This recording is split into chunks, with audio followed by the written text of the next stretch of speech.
but the question really is the teacher that I most admire. Well, I come from a family of teachers, a mom who was a teacher, my brother's superintendent, but my sister Maria is a special education teacher in a West Phoenix school district. And what I love about her and admire so much is I know she makes a massive impact in those children's lives, and they don't give her the resources necessary. So she digs in her own pocket to provide supplies for the classroom, etc. And she goes out of the way and will take some of the kids on the weekend to museums or to the Children's Museum or Art Museum to make sure they get the cultural experiences as well. That's not in a job description, but all she cares about is serving her children well. I love it. I admire her so much. And she and so many other teachers do exactly that. They don't get paid enough for the job they're supposed to do, but yet all of them go the extra mile beyond what the job requirements are to serve our kids.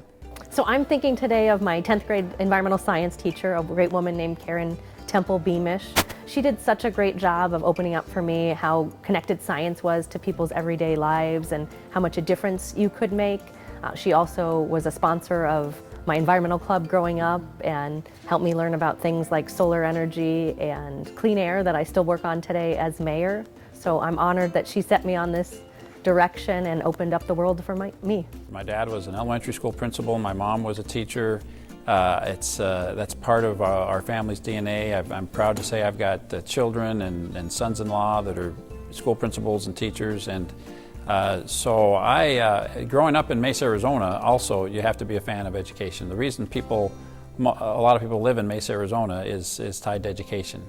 That's part of our city's DNA. It's a core value in our city. So that's part of the reason too that I was drawn to be the mayor, is to try to figure out ways that we can support public education in our community and keep that legacy going.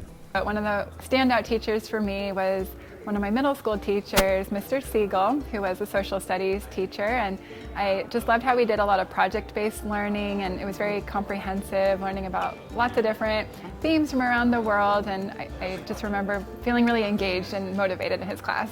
The number one indicator of whether a child is going to graduate high school and move on to higher education, which we need in this economy, we need more of our young people getting on to higher education, is whether or not they have a caring adult in their life that cares about them on a day-to-day basis.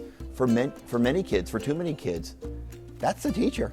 That's the teacher, is that consistent, caring adult in their life that really ensures that student is making it on to the next level. So, of course, we owe teachers a huge debt of gratitude for what they teach us about English, math, and science, but more importantly, it's the role model that they provide for young people, a caring adult, a passionate adult, and they'll remember that for the rest of their lives. I know I do with the teachers that I was lucky enough to have growing up in West Phoenix. Absolutely changed lives. Having teachers who believed in me gave me confidence.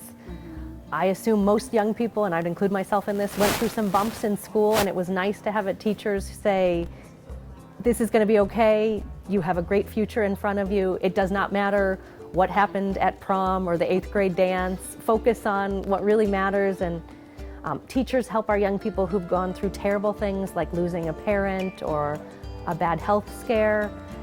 In so many of us, it's a teacher who got us through the bumps in life or helped us see the possibilities in life. Right now, more than ever, teachers need to feel appreciated and feel the love from our community, because I think over the past decade or so, teachers have felt really beat down and have not felt as appreciated or as valued, and just looking at teacher pay as one way to examine that issue. But even just the rhetoric around what it means to be a teacher, or motivating our youth to even want to become teachers, I think that's something that we should keep talking about. As a society, and particularly here in Arizona, we need to ask ourselves this question: we are not doing a good job of honoring and supporting our teachers. We need to get better at that.